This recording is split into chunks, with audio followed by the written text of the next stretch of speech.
born 2016 no and never been wakase oba obeye ama emaba wane emema youth na nkasa no ho asem ne ye beka say oba de no be yama ye in terms of ebia education ye be hwe education kakra ne ahwe job creation so kakra ne ahwe ebia empowering the youth so kakra of course ye be sa ahwe ebi krompa mrante ma ba wono mo mampanyi abemu no say be mo performance say o ma youth no ankasa no opportunity say o mo ba me yaduma wona so edu mu ana look at his age and the youth age bracket no so no in part do say kwa no so far what me edo mo abana bemu eno performance so it na ye bedi nkomo kakra na of course your voice be so ebebo say mo mu say enka enya asem na asidia ekobie nu say free SHS die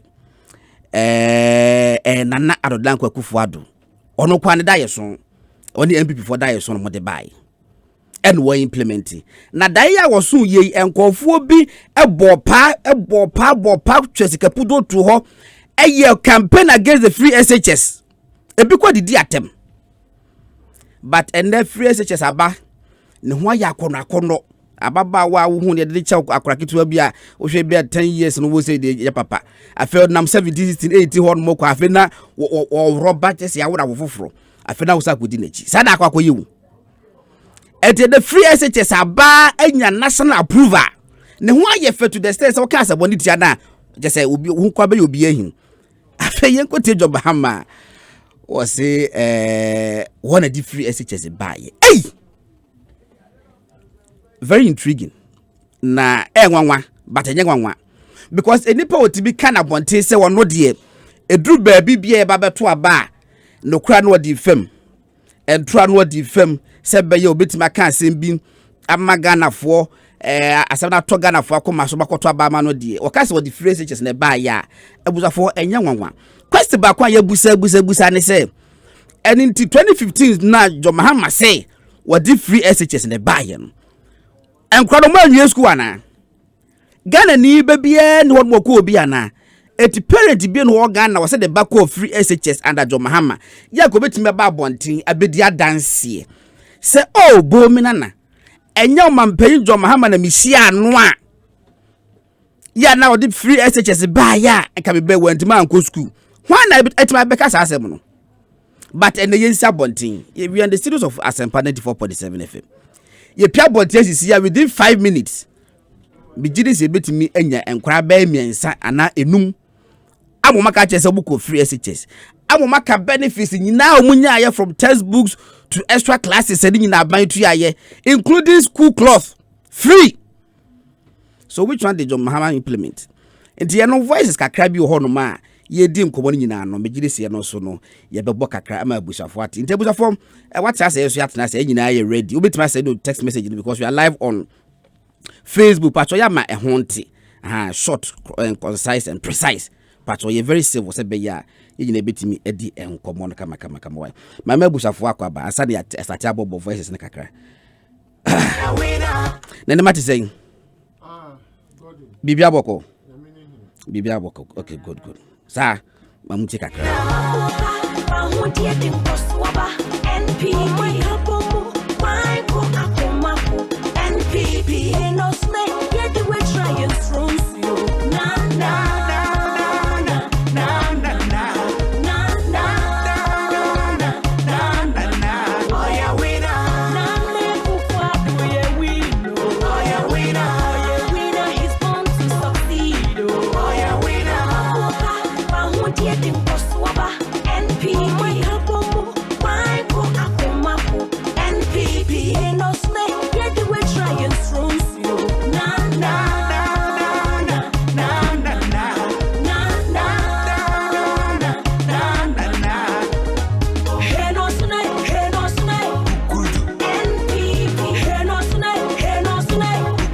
Omanpanyi na nado dankwa kufuado enam Central Region ena na bedi echi so Dr. Mahmoud Baumia eso enam Greater Accra Region.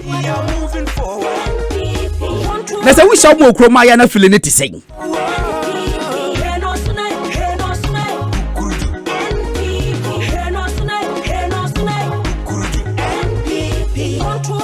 Na se woti fellow Ghanaians, say say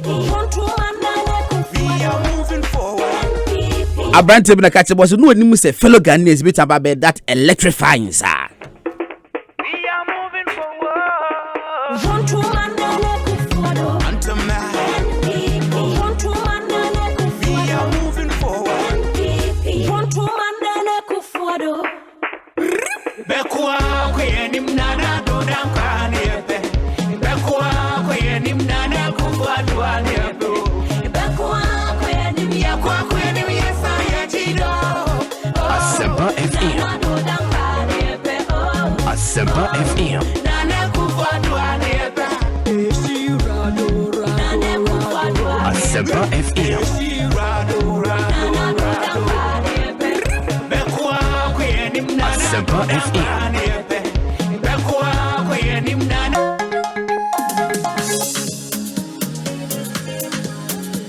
Asempa FM.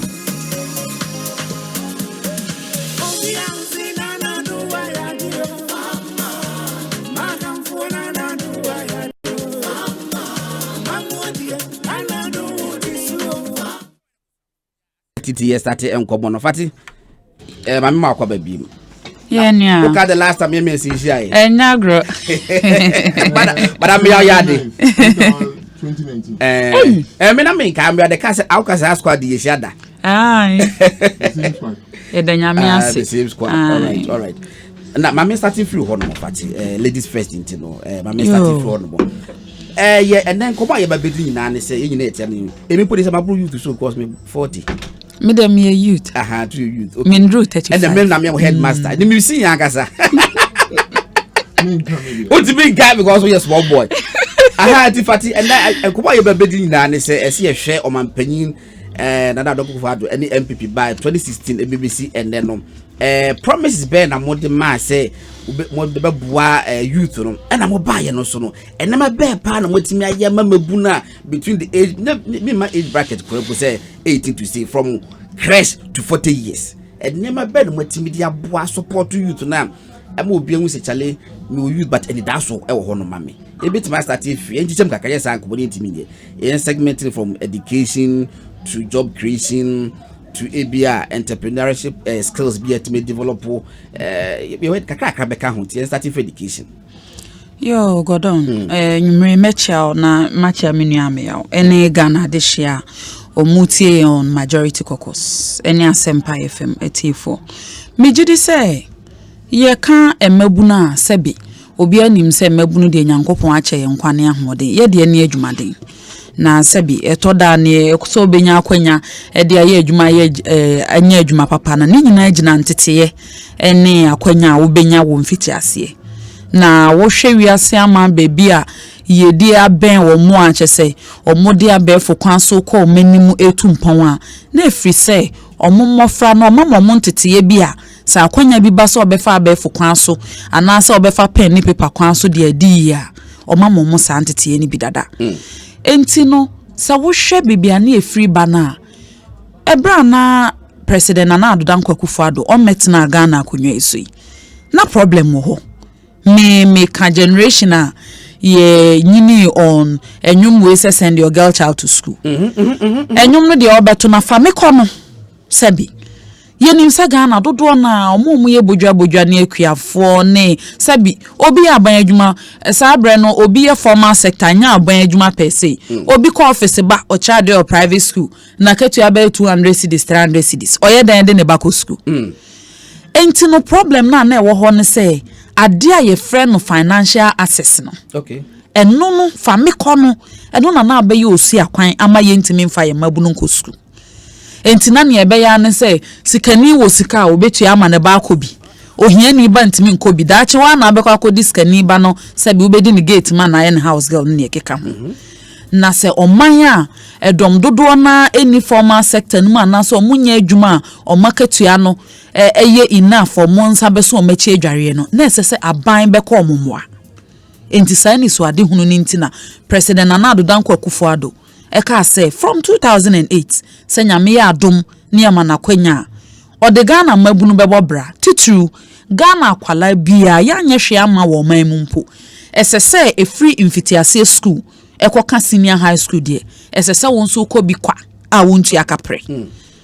aya mete stories ni bi se obi se oh ye maame no moton ntoma ena omode ye ko ya rehosem na godon yenso ye ni mo nkrofo na mo maame no munni ntoma oh yes enti omode na chese fi se obeto asase so no wo de ye ka school asema na etwa odin na se wo hwe bretia waye mu a president Nana Danko Akufo-Addo betena akonwa yi so a enam se wayi sa financial barrier na free honom ama oni bie eni nyankan wisia ne mobro mo nso so anya akwanya e de akọ school ni bi no enti na enkwara na mo SSA na mo ye barely 800,000 se so madru 1.2 million enti susu se sankwara 400,000 eye hin forma eye se bi o ma na mo ni bi ma eye nyanka eyo ma no mote nkrofo afie se house girl na house boy a woni anida so obi betu ya ma no na nya no nko a esesa aban no so ehun se eniema bi on so apart from school fees ne ye de beye ebeje nkrofo tata ma omani aka school no kono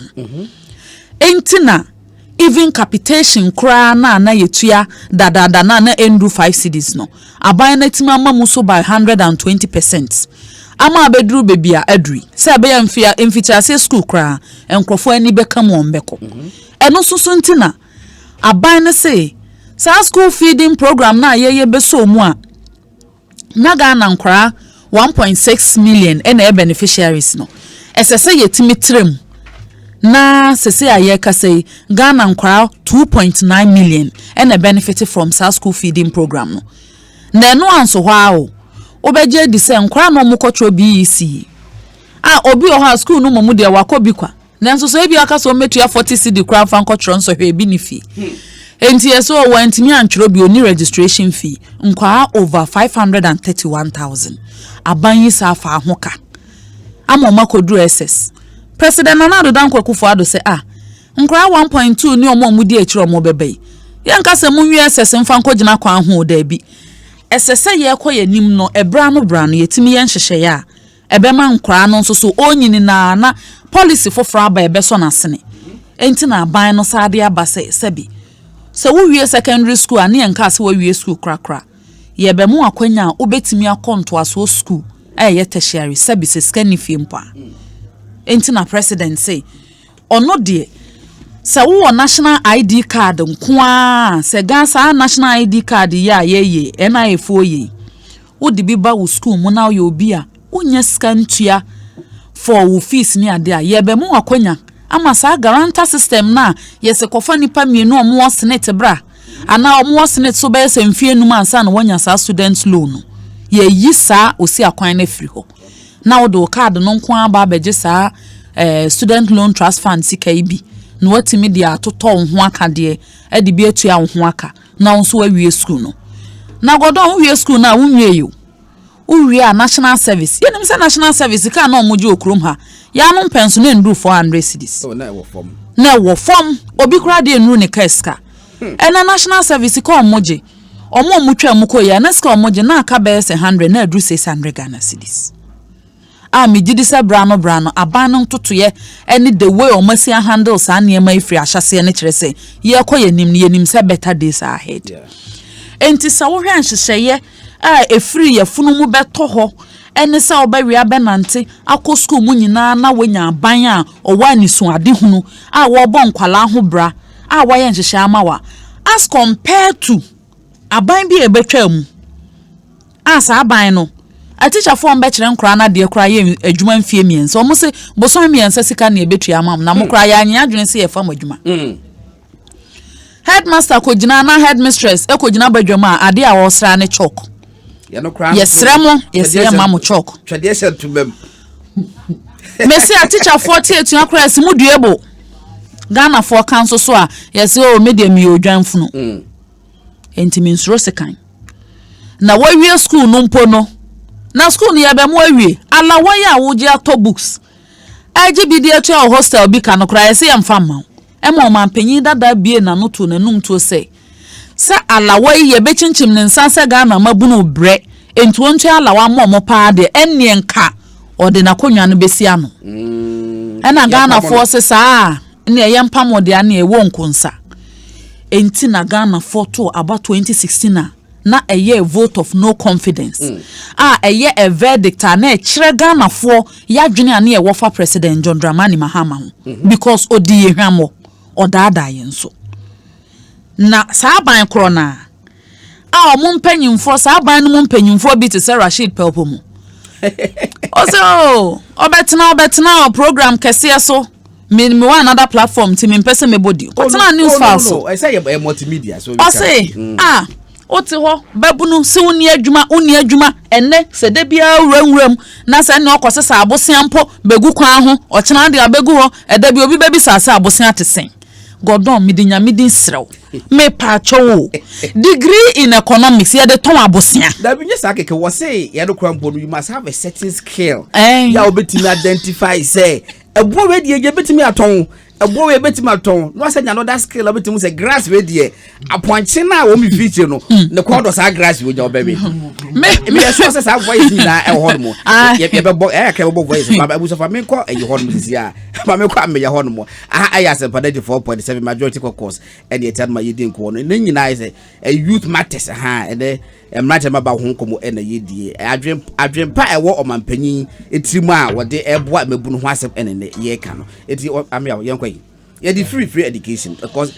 youth there you can't talk about youth without education you know the fundamental the first active one say the Vatican you know Gordon na minchia mejo sumenia minchia MPP eko manyina minchia minyaba fati na minka se MPP mebu na minchia ene mahu fama ene mahu odin motu nwachia modi abua party so we can answer the na me no and you express your profound appreciation for the commitment that MPP for Nina share this particular. Oh yes, I mean I know it's amazing. But particular mention need to be made, especially the youth. Okay. Boots on the ground.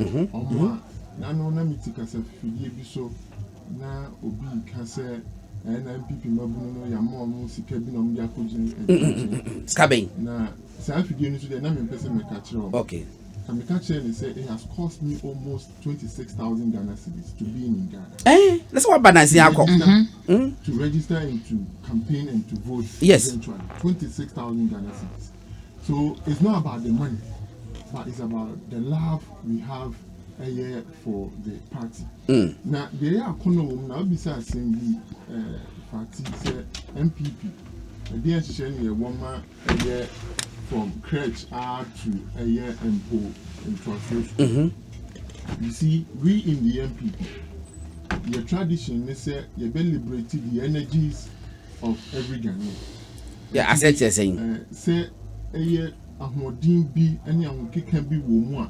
Entity any and chire any yadwin na ye wo efa amembu hu no any timida sa nyamanedi but we just don't care about the creature for even the living, even the unborn. MPP policies ecoborn. That is why it was the MPP's tradition they introduced free maternal health care in this country. Our bar said you fell through throughout the 9 months. Oko hospital free.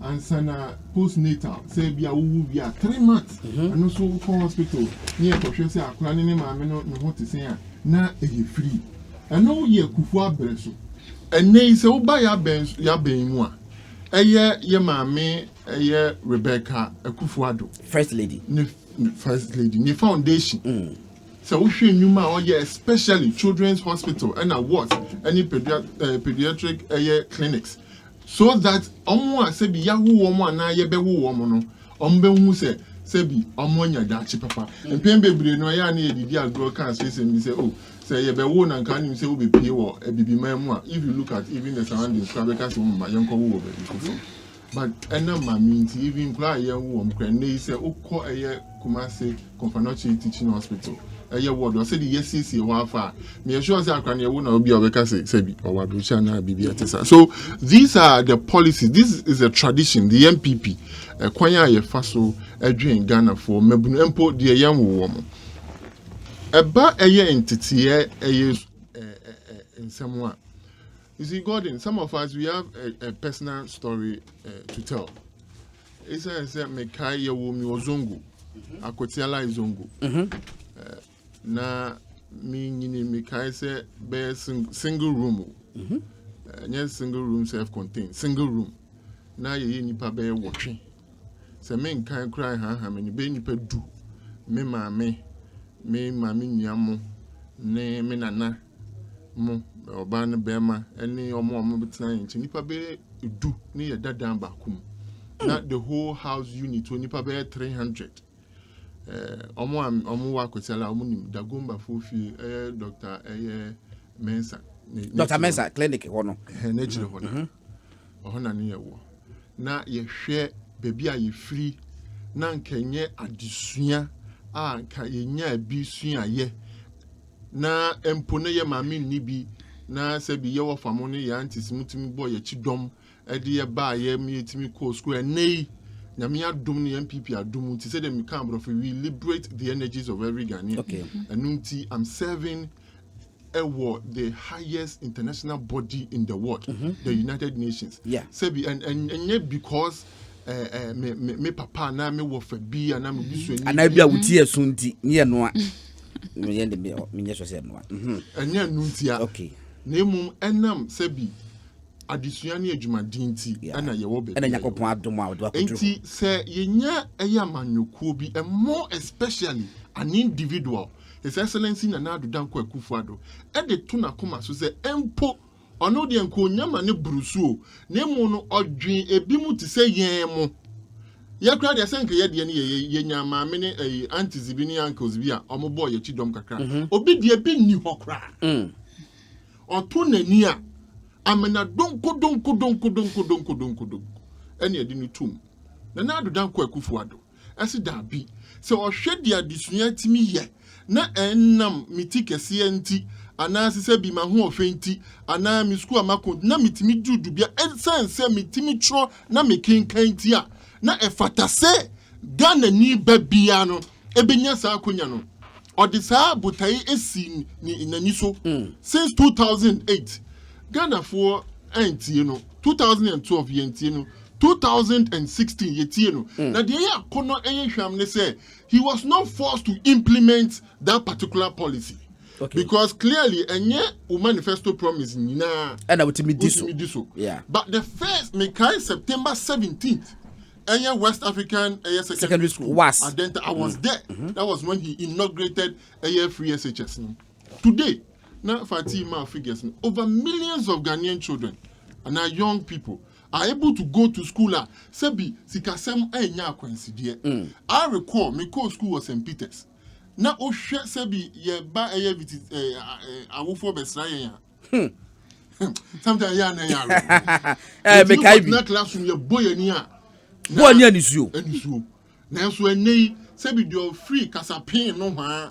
Do free Hamlet. Do free call wawase and do free East Legon ajinga no said you amo kotna classroom emma do free Hamle anako wawase ana pepiase and dream say me ma me nisika ana me papa nisika nti onim say once a we twen kwanti no obetimi akwa kotna classroom with people from even East Legon any rate any de keka ho. That is the kind of leadership that is required in this country and in our generation.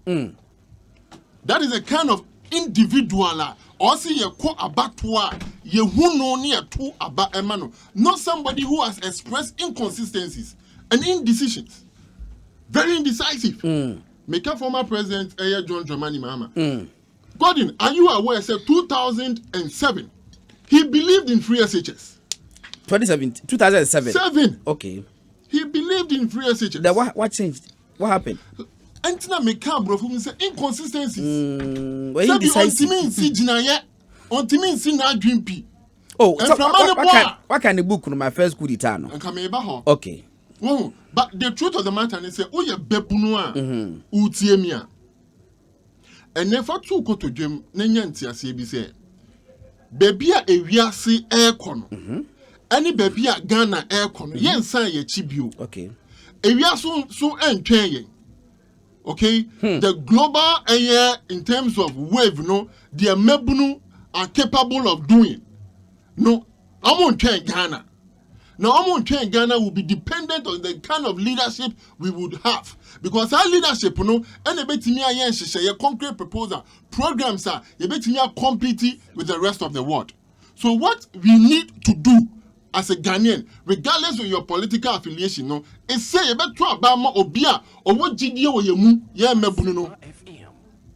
Because President Nana Danko Akufo-Addo has demonstrated, has shown commitment, say, or what GDO or Mebunumu. That is why, the administration, Omo Ben no, aye Mebununo Bebre. Ye can't director of communications or ye Bebunu, ni deputy or Tnamin Chahi. Ono so ye Bebunu, aye Fati Abubakar, Meka Eugene and any deputy. Aye deputy chief of staff. Nipa mienu in Branty Kabila. Francis Asensu watch. The nickname on the friend Kabila. Me aware pa, I madam fo. Preoccupé. And some Abujina pom. Yeah. What I say. Now when we one my assistant secretary, legal advisor to the president, also Eddie Baby. Any bebre no omo wo ho. Na me nua ba eye Clara na Pagatia. So ejina mu bi. So dem pese Ghana bebuno enya no ho. Fa ko see you so no kwa so bebre. Ende bebre kwa. De me pe aka wa ho brasem ne anidie mu ne se 2016 ye ka se mebunu ho ehia ye pa. So it's not just about education because obekaya eyo mampani that John Dramani Mahama. Emra o kan se sebi onye obi oyi nkonya onye magician na wa maye adwuma no sa ka to aso se Ghana mebunu eni ntitiye sebi adwuma e wo Ghana no omo betimi akwa akoye enei na Nana Danko Akufo-Addo amaya ti ase asa akire ye se sa ntitiye no be mfie num mfie du no na sa ntitiye no yenya abro atena. So the question was say obeye remember he has been a minister before, a deputy minister before, a vice president before, then a caretaker president, and the president. So what did you do when it came to the skills and talents of the Ghanaian youth? You did nothing about it. But he has taken an audacious leader like Nana Danko Akufo-Addo to concentrate on the human development, especially education components of the Ghanaian youth, to ensure that in the years to come, Ghana bebunu bia betimi ehu atwoni akinka. You see, education is not just about culture and social no way twankwa. Nemo the dignity that it comes with. Because a name maths and science quiz. She said the RGD and see how people pride themselves at your schools. Make me out. I did a second for ye. What I say. So that is the kind of hope opinion or diaba through education. Because and then also can free SHS for graduates in the back could be a chocolate or Mampanyada da John Dramani Mahama. It's a mention to me a bossa, cratan, walking, watching and walking kind. Nanka in Naki, cratano, a sebe partner or did to Jabba meet me a bossa voice now. Dear Your Excellency John Dramani Mahama, good evening, sir. My name is Shadrach Ishen and I come from Kujukrum in the Western region. Sir, in my young life of 15 years, I have tasted hopelessness, seen the benefit of health insurance and the pain of health insurance being taken away. I have also seen the promise of free education and now I live in fear of free education being cancelled. I come from a family of 8 siblings. In my home, we had to toss a coin to ascertain who went to school because my parents could only pay for one child. Today, all my siblings and peers from my village are in senior high school. I never dreamt that I, the son of a taxi driver from Kujukrum, will attend Accra Academy. My friend from the village, whose father is a shoemaker, is now in Presec. Yes, Presec in Legon, Accra.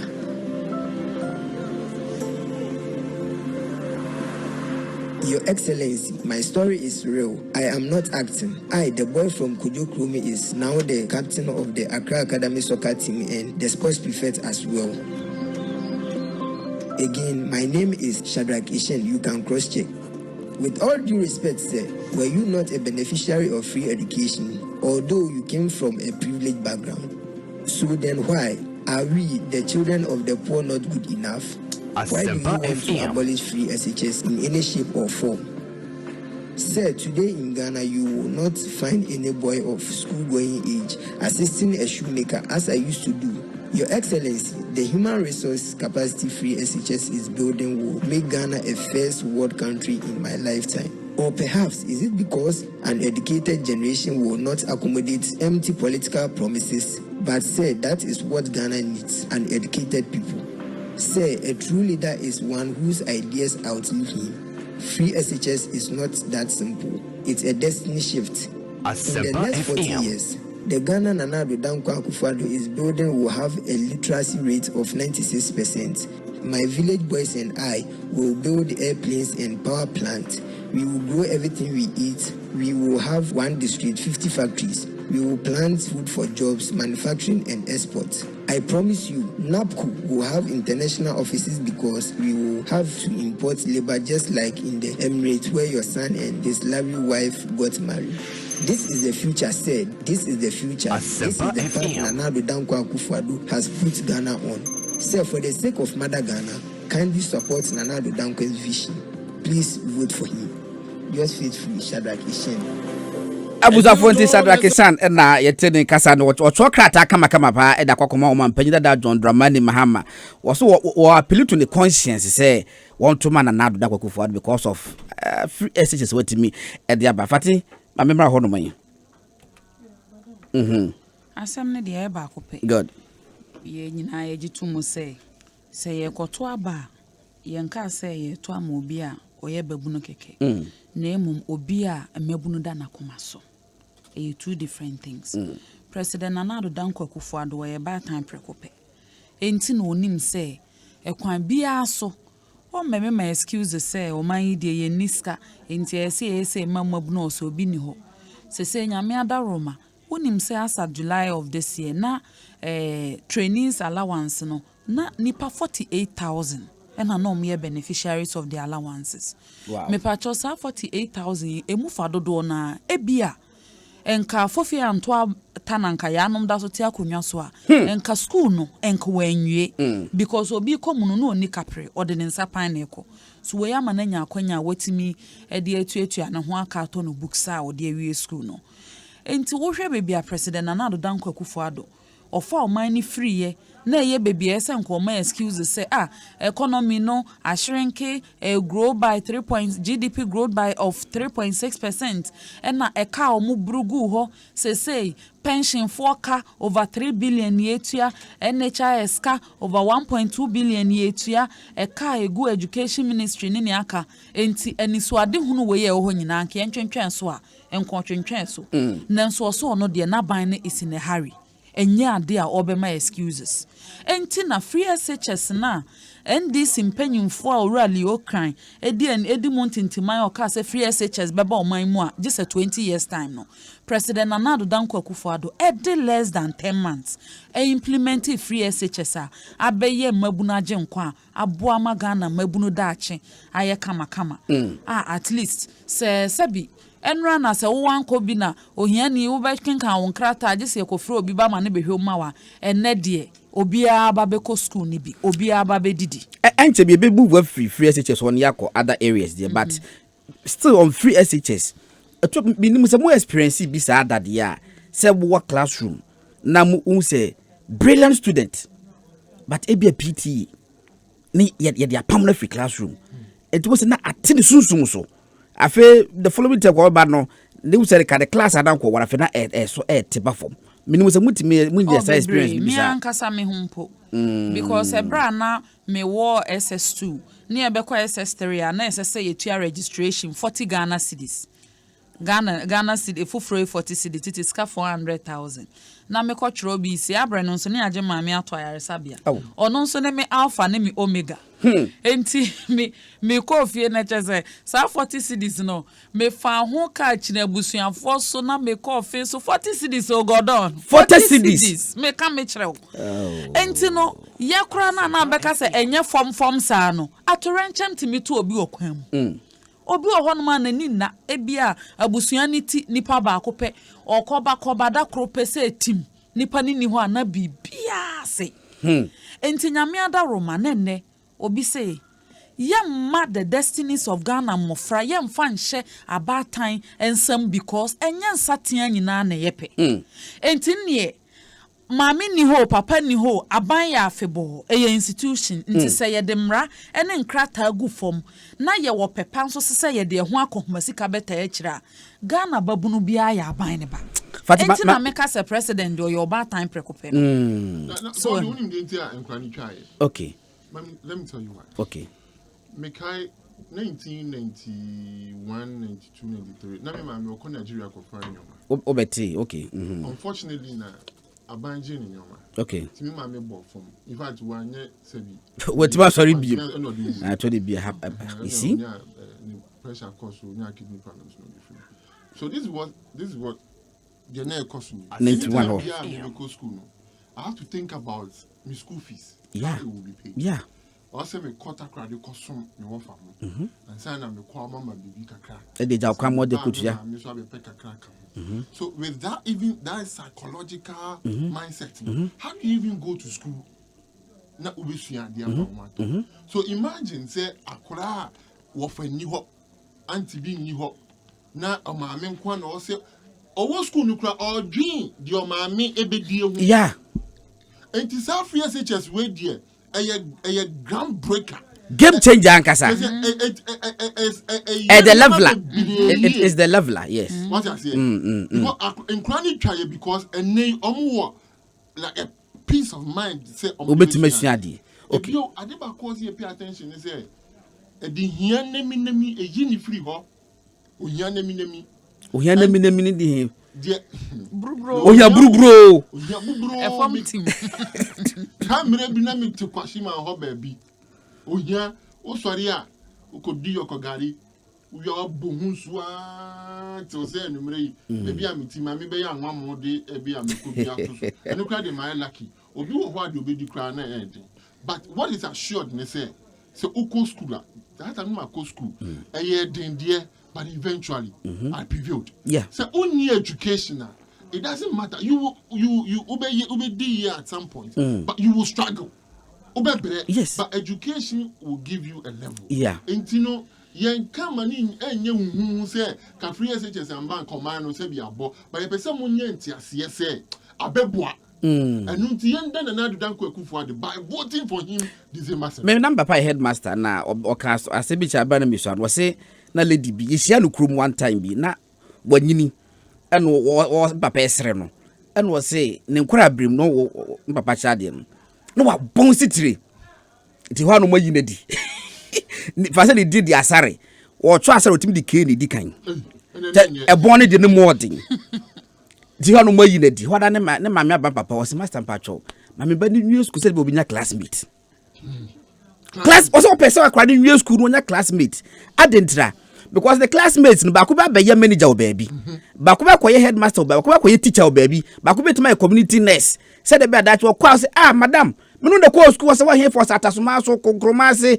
here for keka na wo hu no e the be say no man no priority kakra e don't know ye can phrase ho asema enye say bia na mama nti say there Sam George so e kan kofa kasa with phrase no pa ye kokoti Sam George and the position e wo jom mama mu ne oye communication expert at the office of the president.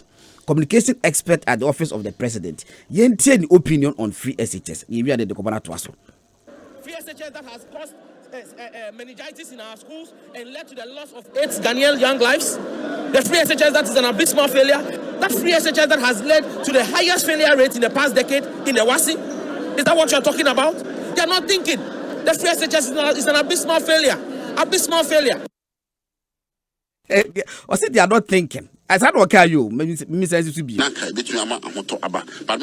Oh no, and you na me pesa me bought. Fati, what the trust me no asababo. Okay, no, you put operado dear no. I think say it's in order. Say bit about operado dear. Operado so no ye MC Ada John Dramani Mahama. And also ekasa 5 free SHS no. Fortunately, studio meeting we are here na okasa it inti de ono so eka. Abano abaso over the implementation of free SHS. The dekan kaze aban krachi penyi. Na na wo hwe line tintin na e wo me officer. Na ya wo fo asabe omo ba be pre and omoba be pet scholarships ediama omumba ako school nti abayi ba ya odi free education ba ye medium gidi say e adepa opare ye do as why George what did okan eti wono eye former MC and wo kasa at that time na no MC no na kofo be salai e wono ho so be pet scholarship we piska aka de go to school fees eti busa ho say that time no ye MC no e Jomahama appoint you say no why implementing free essays that time no why were they queuing in his office? You see, the next 2 minutes, yes. Once I can say, money you say, obey dream humpo, say, we bebunu na December 7 eba na okoto abaya the ballot paper no emawa. The person will carry now who are the say, Sabi, and yet, Nanado Danko Kufuado, that number 1. Any also new phone in any a year, Aquania or Modia Basse, and our space now doing 17 news on court. Name of free SHS, say, Bear Papa and your papa no, a ballot paper no should be. It's say the NDC, a Mreno Branunino, how much they say, Omun siege na yet, and far a year free SHS no. Na Sebio and Yajo, say, Uwe Jumebi and now Uwe Japadi bi. Ube tabiri ama obia sebi take a position and as you own who's at the end of it ya and as you I don't think say ube risk sa and nothing a be here say a ba a free SHS na a ba abatwo na a ba say why penny ben na yen to abamano no mbe twa sa adipa we so I am convinced beyond every reasonable doubt say His Excellency Nana Danko Akufo-Addo has demonstrated and has committed himself to say Obema free SHS aba na ye papa na ye koye nimno Ghana ni be bia so enya ho mfaso ya fa de se obia awie school dia ade opepa de se obenya adwumi aye John Dramani Mahama ba be ye o mampanyi da vice president, acting president and then president. For the past 8 years he's been at the top of affairs. You share one on a time job creation. Na omo say no musi hu omo opinion about job creation na etise. Na when yakopon adom okonya Rashid Pelpio, no a minister for public private partnership. Yes, or na year minister then. Na se wakafa adwuma ye ho no. Me pese nyina ye ntie wi ane de aba de o mampanyin so ne de so ne ka yina ya hwe. Ye ntie kuti. Want to be teachers but cannot be because we are not employing anymore. You are aware of many of the nurses who have been trained and have been bonded cannot go and work in any private institution, and yet the government cannot absorb them. So the skills are there. The opportunities you say are there, maybe what is not available? No, they are available, but there are some inadequacies in our system, which we have to admit to. For example, if the situation you have just described, that they are bonded and should work with governments, and they would have wished to go and work somewhere, it's they would have wished to work with government. There's no space in government's hospitals. Yes. So they are sitting at home, and yet they cannot go anywhere else. No, I believe that can be resolved. In other words, let me address the president's point he made, which is largely misunderstood. Because of the varied situations we find ourselves, the economic opportunities that are available in the private sector particularly, lots of people could have gone into those areas. But one, the skill to know that these places exist, the skill to apply to take advantage of it may be lacking. And it's a gap we will seek to address. So when you say the private sector, you are in, this area of public-private partnerships at the government. What exists? I want to be able to tell. I want my viewer or listener who doesn't have a job and perhaps has a skill and is unaware of the opportunity the president is talking about to be able to quickly access them. What are the opportunities within the private sector you are referring to? I'm referring to situations where you go to a community and then you find that the community lacks a certain good, and you can apply your skill, knowledge, or even effort in providing that good. I was given a practical example by somebody who came forward to me and was trying to help upgrade the knowledge of our people so they can take advantages as we are talking about. and he cited 2 examples. That even in Accra here, somebody goes to where there are grasses. You are not just look for a cutlass or a sickle, cut the grasses, put it in a sack, put it by the wayside for people who breed animals. Every single day, if you do that, somebody will come and buy. You don't need capital enough to do that. But you need some skill, and these skills are unavailable. Yeah, I'm talking about those who have that skill. Okay. And he said, okay, even in outskirt communities in Accra, go into the bush. Every stone you find, just lift them, put in a bucket, come and pour it there. Every day, do that for 1 month. You will have 2 trips or 3 trips of stone. You don't need any skill to do that. So this opportunity too is there. And there are lots of people who are... The president says we don't have the skills. Yeah. No, but you say you don't need skills for no, this. He was the saying examples that, you have given, you don't seem to need any skills for you don't seem to need any skill. You just need to know that these things are available for you. And these are the creation of the government. Yes. The last question for Kopo Deku was, and these are the creations of the government. No, or also it was yes. Fatty, Gordon, job creation. When in BB, if we are say fana baby, ye fano say ye pe juma, and I say pe si e ma akwanya man krofonya juma ya e niema mienu. Ida say a bina nkasa e fan krofo juma into the formal sector. Ananse abani biebie nyuma te say factory ne ne ekeka ho anomo boa ankrankre ahye omachi amoma biebie nyuma with the intention say nyamfaso bi kra ne epede afiri mu a ebema nyuma ba ma ekroma no nso anya biaye na bebi amedo fa mpesa mekire o say yakasa president Nana Dankwa Akufo-Addo wa biebie nyuma wa Ghana ha enya abosiri muka eye backed by data na edi ene me source year 2015 Ghana Living Standard Survey omo ye hwehwemu e de beto abonten say Ghana unemployment rate na age na 11.9%. Now he mabuna no munni adwuma ya na ye 16.9%. Enti na offer the average rate no cry che say e mabunu pa na nenni adwuma ye. Sa figures in 2019 na average unemployment no eswat from 11.9 about 8.4%. Source ni hwamono no. Ghana Living Standard Survey. Okay. Ama na youth unemployment no so eswat from 16.9% no to 12.6%. Na say youth unemployment eswat a whooping 4.3% in less than 3 years as at that time. Enti se yakasa president Nana Dankwa Akufo-Addo abiebie adwuma enya abosire muka. Na when I may patch say, under NDC ni former president John Dramani Mahama abain. Oman fa nipa adwuma in the formal sector. Every say, enam omo ankasa omo incompetence nti na omo kopie IMF for policy credibility. And ye di freeze eto employment so. Enti public sector no enye ye ne eka o. Omo agitu mpefe say IMF nti na oman fa obi adwuma. Na afenso bisa ho sa under NDC factories ahen omo siye. Anase ahen omo so ankrankra sene a omo omo si bi.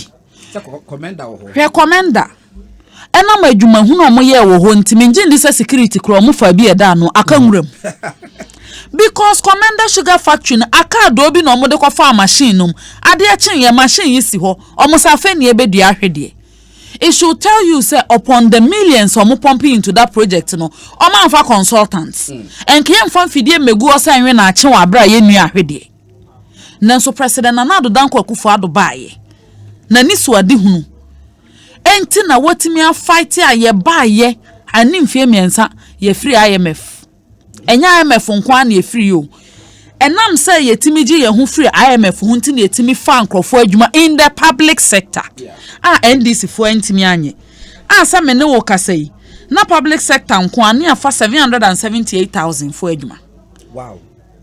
Because yet in new regions wa unim say local government omo for nipa adwuma say cho Ghana Revenue Authority no omo pese omo revenue collection ni so omo be tax net no omo be boa registration be easier 10 number be easier wo be bank account for say 10 ka ho ento omo for nipa shemu say be ya revenue mobilization no e be konkan anso hwa o man panyin hwe no se edomenti se gufie eje akohoma sika dida omo so na ye mabu no mabetiri soso mbetima ye adwuma ene me yemfa intervention bi mba for the short and the medium term ebetimi aboa amiafa nkrofo adwuma enti na man panyin de napko bae godon napko ye ba ye me say ebro mu bi esa nkrofo mfa application metum online graduate o napko enye JSS leavers o enye uneducated o graduates at a go no more apply for napko no more 130,000. Oh yes, yeah.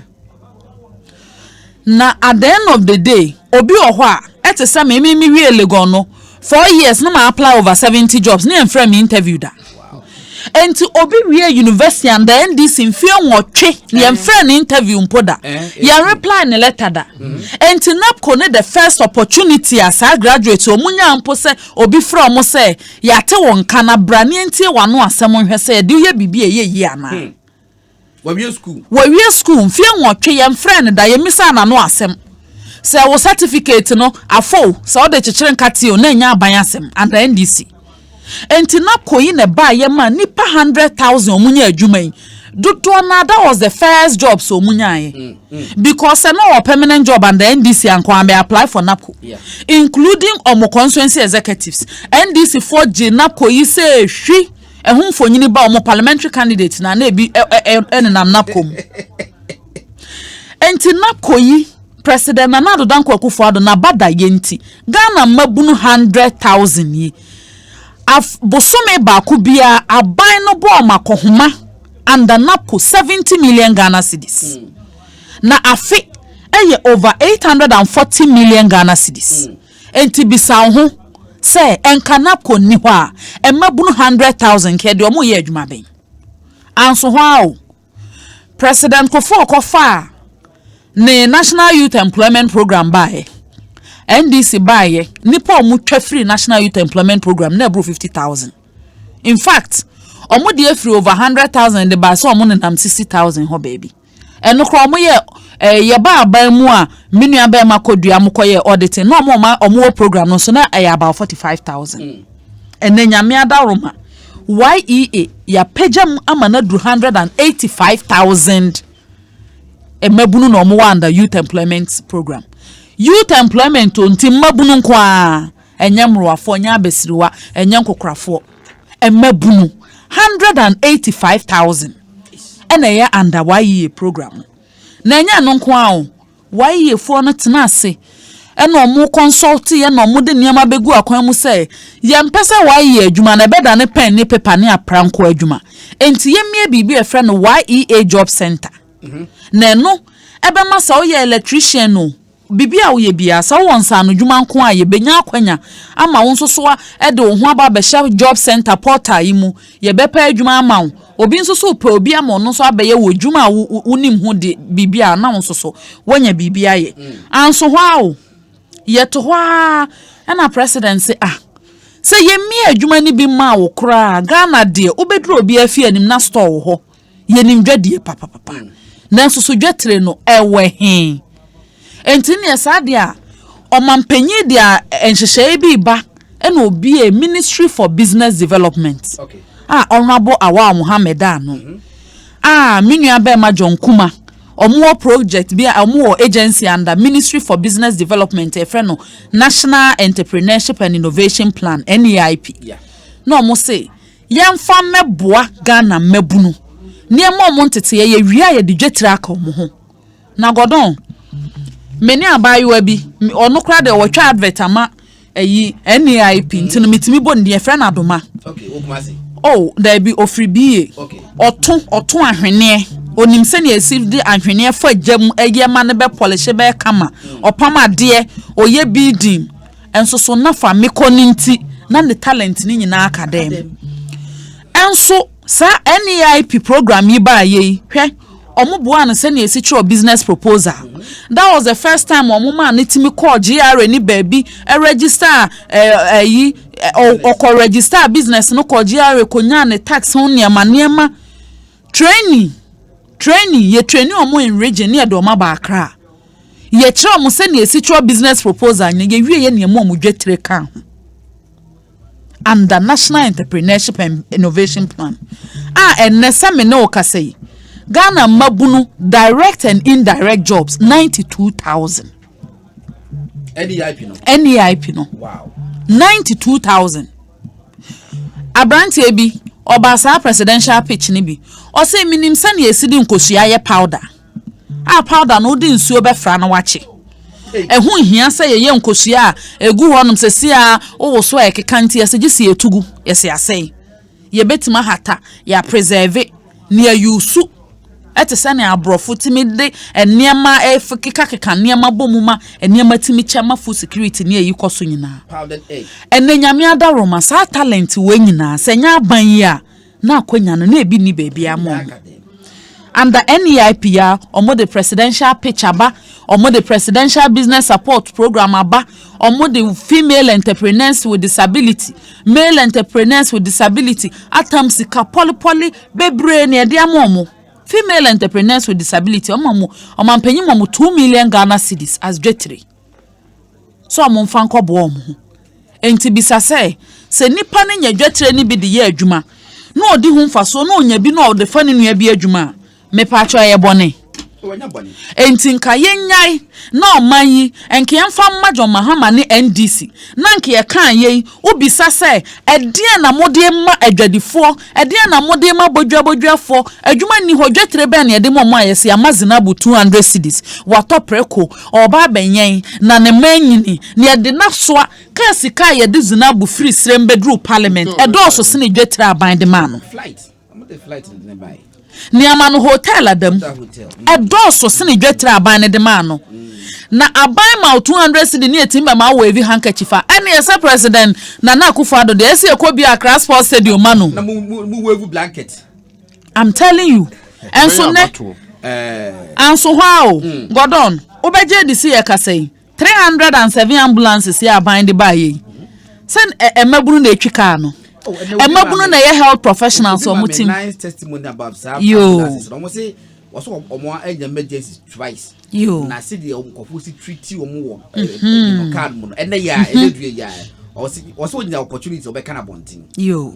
Omo yade. So hu enti sam mabunu nyina na omo talent na omo digufie education teaching and non-teaching as of July no omo over 74,000 ene ya form adwuma no mutifie na wanda NDC Abraham Ahama etua one na adwuma efo ka no na wo 3 years aketua se ebe ma mu 3 months na hwa na ebe fo adwuma hwe ene drone ukọ menako ukọ mampon baby aye bie drone centers nyina menua emabunu na drone pilots no Oh yes.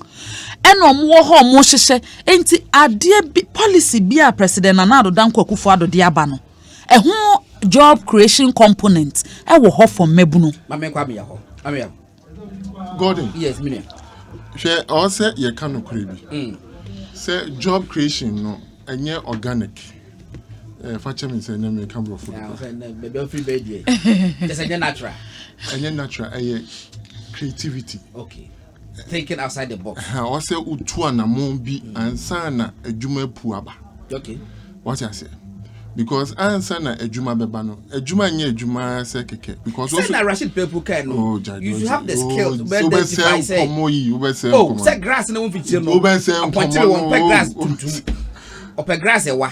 Because say ofo bi adwuma e ho fianfian ho wo ho. Ene na ye the challenge. Okay. Obetua ne ka the conditions sometimes conditions no grab e was so class na aketua na odi manipa ko and just so you know sa nipa no o hwe no for almost be 40 years so say aban be create eye adwuma ana so be create the necessary environment am adwuma pu aba it takes creativity.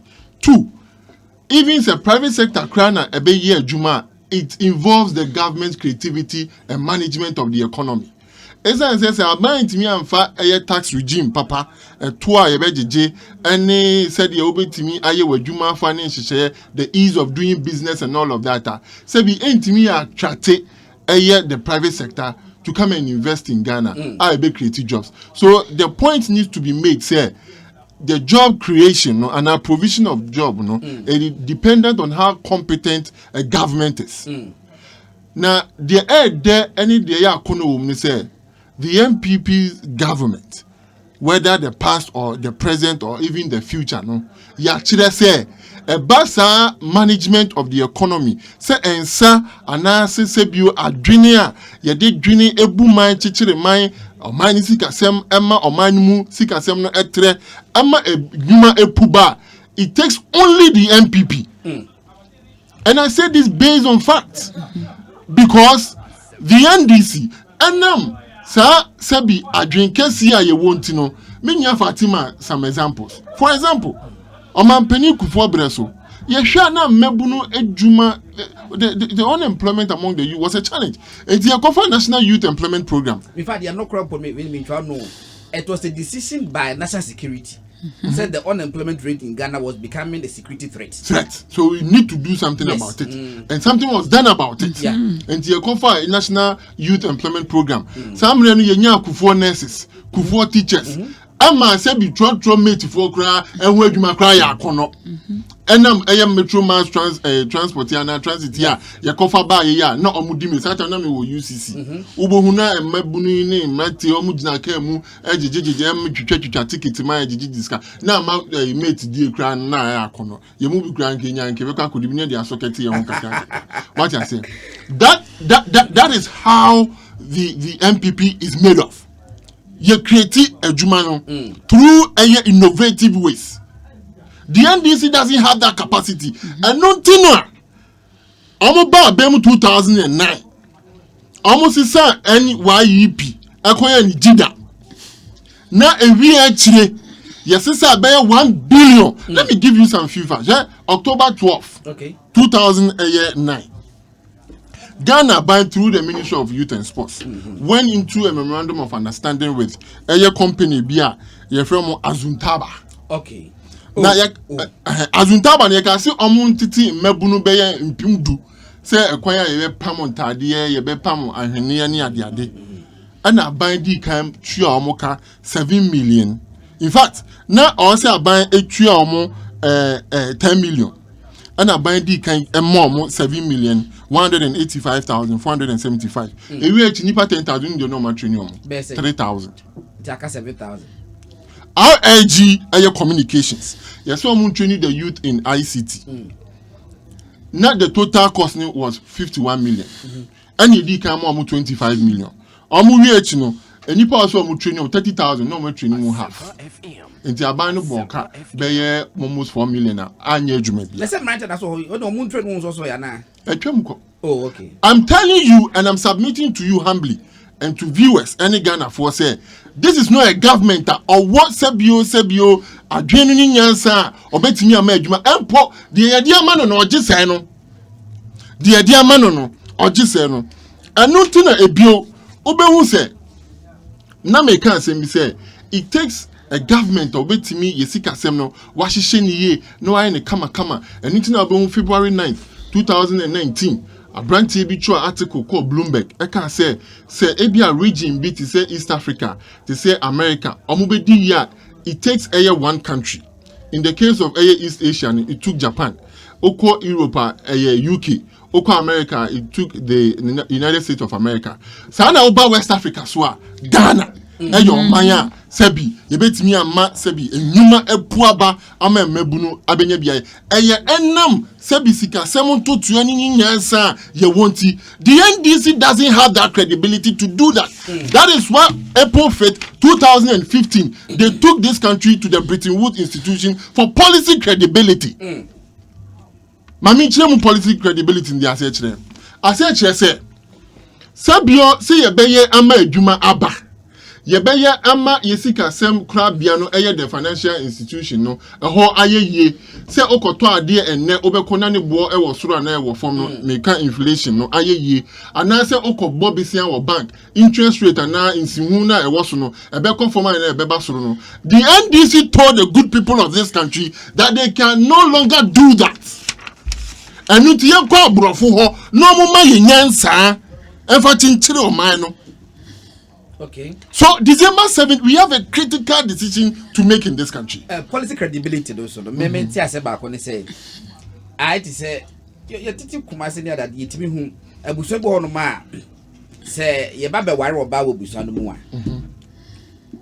bema bia brother oba ne wofa anase buso panyi papa bi de ba betina dwam ama nkofa ba be cham yenya bi aso mo ko next house no mkope obi ba nkopachew because omo wa buso panyi ba to esadua what I say omo buso panyi ba wa esadua ye ne ba bisi a enye yi ni akwa next house ana e teacher bi o ho ma na ni mo nyam what I say na yakwa teacher ni no na ni mo nyam bia cat kiss yes cat ba to ye be ware no enu nti na nka wo medi anim ye fa nko because wo di ebusapanyi no esadwam no kwa ye be jira firi mosem it is an NDC for the year ya no policy credibility no na Ghana draw situation na ye ko ba bi enye ti say Lagarde that one na ye president of yi he said ne kwase Lagarde chi na omu Lagarde age say Lagarde obi abu no na wakwaji bibia maye akwaro so tetele chi ho aka 7 minutes but me use 5 minutes that voice is being no me ma fama fati 1 minute why is fati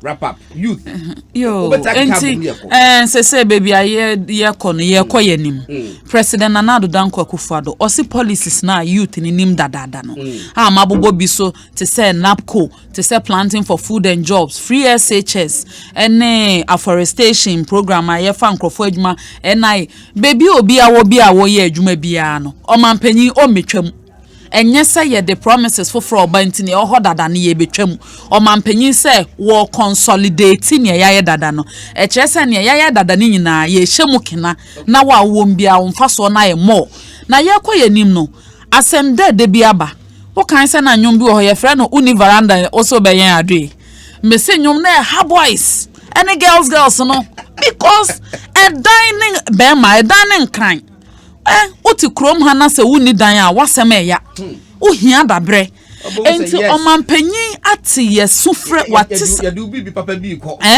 so ni veranda nyame adaroma omampanyin se nyame ya adomo a Caucus 2021 oti fellow Ghanaians na ye president Nana Danko Akufo-Addo ne rent assistance a wode be magana manfo ne nam kwa so eba osi nyame ya adomo a eno ane se waje o fiewura information ade aba aban be tua dan no buma ma e bia woni sikada ho uni dwetre ye tua na ne wadwuma a wo ye no wotua no kakra de ama aban ama ne be ma ne o veranda onyade ama boys ne girls abrabo ahya obi ope baby di niti ato bia ono nso anya baby di niti ato. Don't worry, I come back to you. Na me ko Facebook akra me ko Facebook say na because for better mass much join live on Facebook. Ma hu lele real so say NDC is just a waste of space. Reject NDC.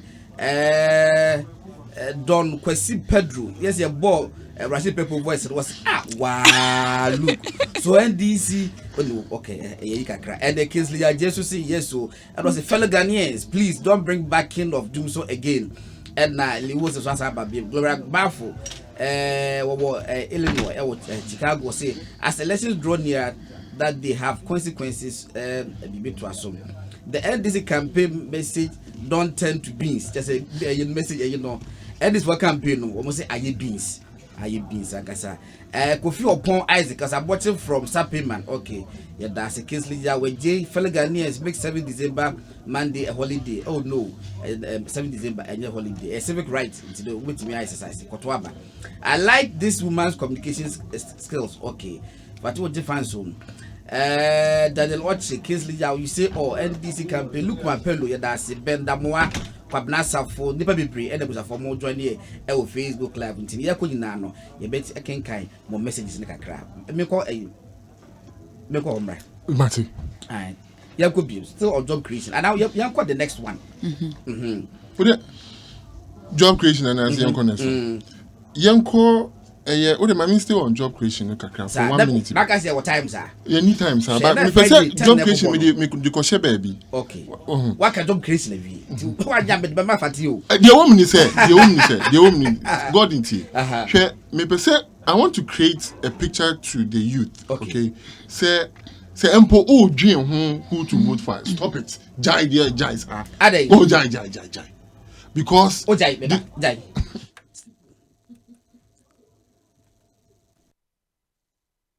not introduce free SHS on the whimsical promise of a desperate politician.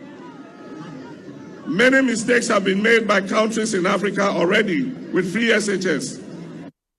free SHS education come next year and 10 years onwards is feasible. Why do you not think so? Yeah, certainly it will not. Why do you think so? It will not be feasible because if you look at the cost of education in this country, in any country, it is very, very expensive, and majority of government's budgets goes into education. You understand? I mean, it would have been a very good thing. I think if it is possible, every government should champion. And that is not possible for the levies to be taken out? It is not possible to say that. I mean, when you are a boarder and you are going to school, all the feeding, all the accommodation, all the tuition fee and everything is free. When today you are hearing Nana Akufo-Addo and the MPP going all over the country shouting free SHS, free SHS, free SHS. That is what you call all lie be lie. Oh, I was up for 50 quid, no. 50 quid voice and I'm not saying na no em say until we stay focus on the don't worry. You see where the number di twem kakra. First one you took on. Enyoma mienu bi see John Dramani Mahama address. That is tied to air jobs. Okay.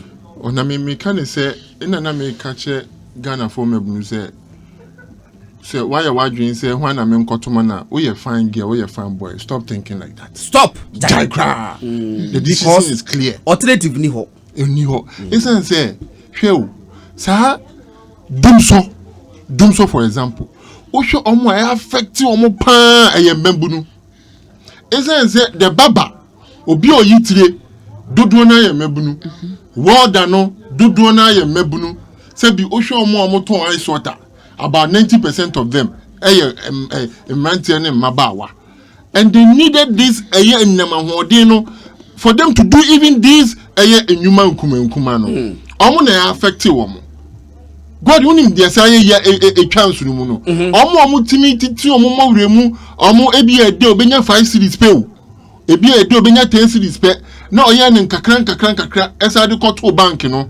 Ene enam anasa amre no enam John Dramani Mahama na mebu anu ohusuo na ntinu ye bank sem no ese ye poto no sa nkofo no musika enkenye na nadu dan kwa Akufo-Addo ene nyame edini bre ye ya enka sa sika no so ka hye agu enu ntina me ka kire wo se wadwi ya ye wo se bi atiye oho edu mrebia na ya ma refie ya ba ene infie na nye me ba ha eya na me pese me tuma tade enumre because eya me suru se bi adum so beba for the last 4 years me ba ko me are reliably assured say me sorry no pa metimi anya kanea atuma tade what I say ebia ne 4 years into ref say dum so occurred in this country Emma eka wadwuma me nua bi yiti wo eye mataku 1+1 o se drum me bi o yiti age so de papa ewuhu nkofo enam dum so nti the American copim ne say John Dramani Mahama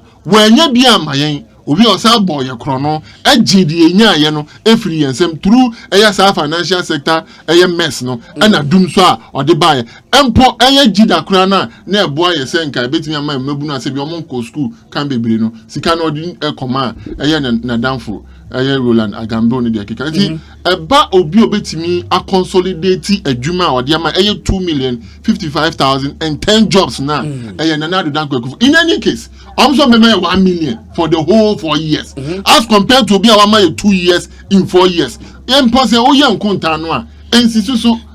And one thing is clear, abundantly clear, say His Excellency Nana Akufo-Addo any penny bia ye mani fie na kan fie na na ye de man no ho a Ghana beba be ekra behwe Ghana beba be sima poma bia na obi atimi afa no ntoma pepe free, especially the youth in this country. Me da say me ko fati hobi no me de manu sire niama mienu pe na mpese me boso. Okay. One of the most important issue na finally the alternative, what is available to us. Now, one of the most important issues is Ghana mabunu yakuma ye do sports mu, and na NPP abaya aye the biggest investment in sports infrastructure. Ewo man muha. Se nya kan 208 and na nyame adom under NPP aban esi sa Ali Mahama Sports Stadium no SRC esipon enya sa na wonim Caladan Park no baby na wa wonim tebia na ebobo wom.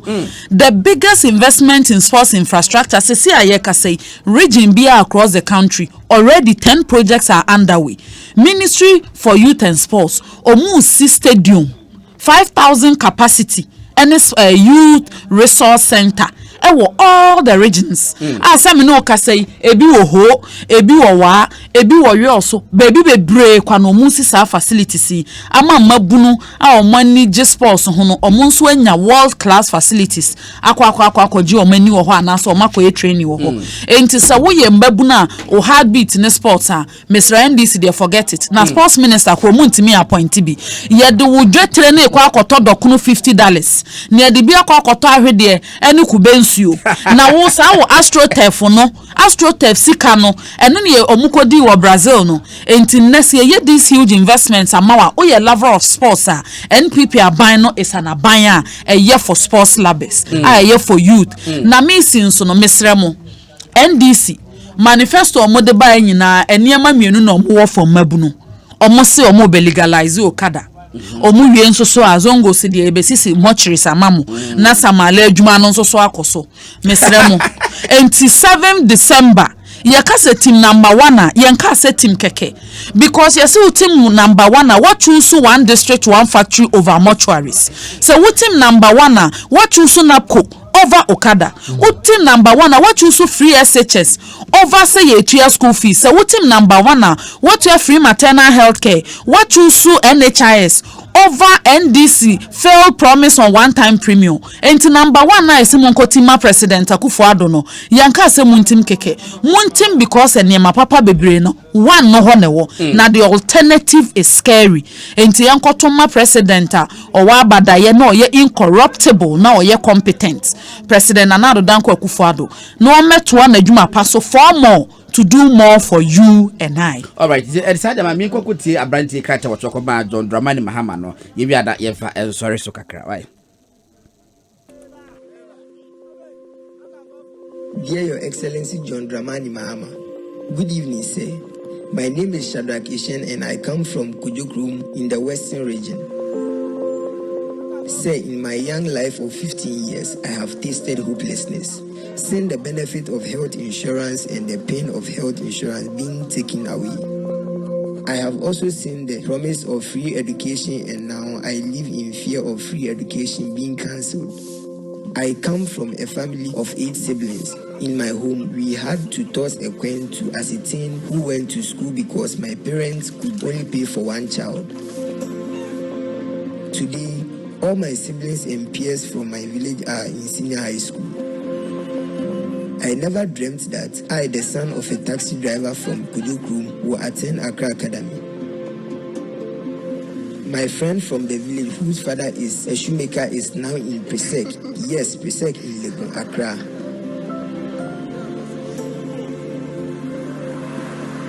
Your Excellency, my story is real. I am not acting. I, the boy from Kujukrum, is now the captain of the Accra Academy soccer team and the sports prefect as well. Again, my name is Shadrach Ishen. You can cross-check. With all due respect, sir, were you not a beneficiary of free education, although you came from a privileged background? So then why are we, the children of the poor, not good enough? Why do you want to abolish free SHS in any shape or form? Sir, today in Ghana, you will not find any boy of school-going age assisting a shoemaker as I used to do. Your Excellency, the human resource capacity free SHS is building will make Ghana a first world country in my lifetime. Or perhaps is it because an educated generation will not accommodate empty political promises? But sir, that is what Ghana needs, an educated people.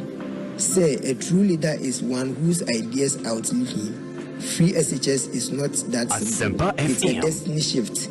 In the next 40 years, the Ghana Nana Danko Akufo-Addo is building will have a literacy rate of 96%. My village boys and I will build airplanes and power plants.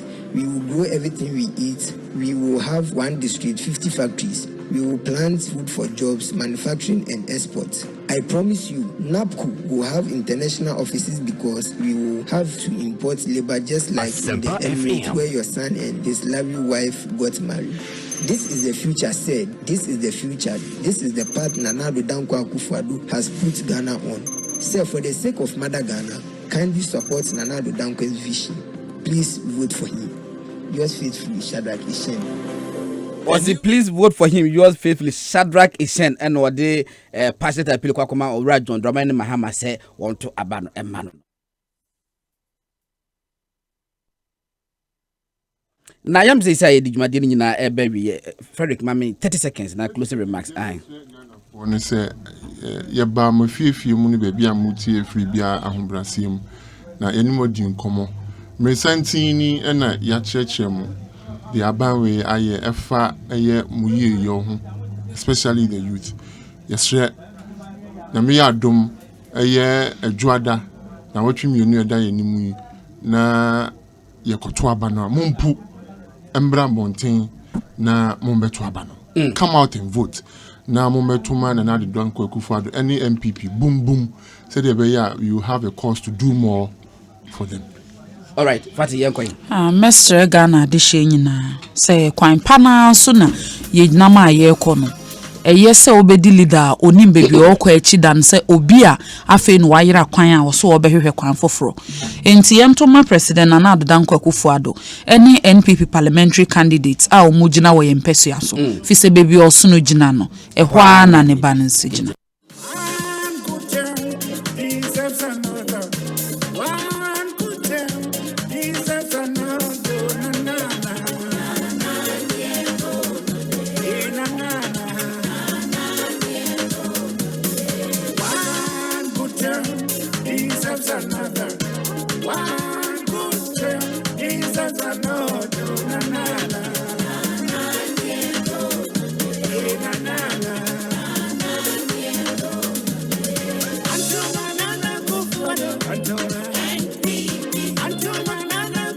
The chance come now for Sweden akwa ibonyom.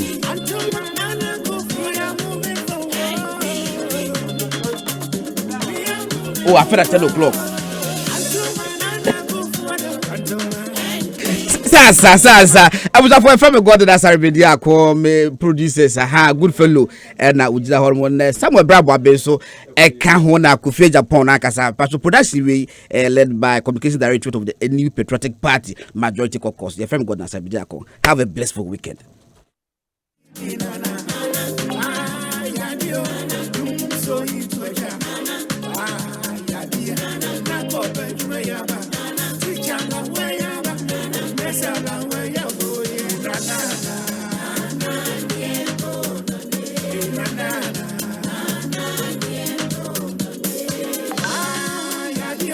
Free and sick, yes.